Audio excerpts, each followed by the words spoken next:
Hello and welcome to my studio. Today we're going to be talking about flat silk.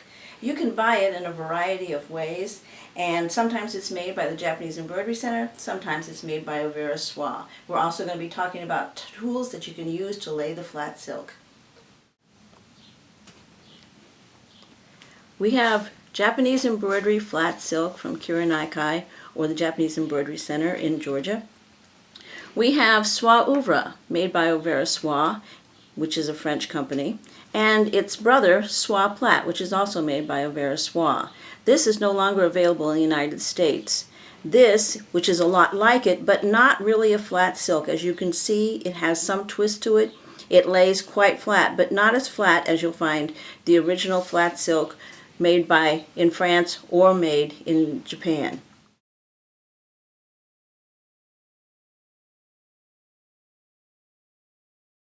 There are a variety of tools that you can use for flat silk. We have a Takobari, made in Japan, very expensive. We have a Susan Portra tool.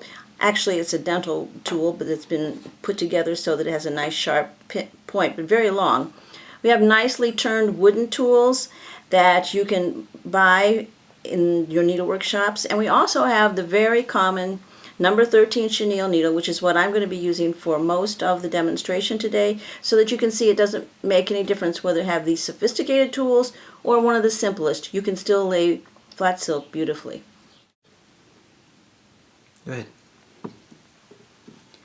Okay, you're going to start by stitching into the fabric. Notice that I'm using a very large needle for the size of the thread that I have. You have to use a larger needle than you think you may need, just so that you can make a hole that is big enough for the thread to spread through. Now as I bring it up, I'm going to sandwich that thread between my finger and the laying tool.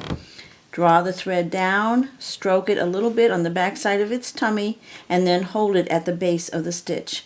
Again, bring the needle up, and as I bring the needle up, I'm going to actually suspend it in the fabric. I do not have a hold of it. Now I'm going to come over with my other hand and pinch right underneath where I have the needle, the laying tool, and then lay that down and pick up the needle.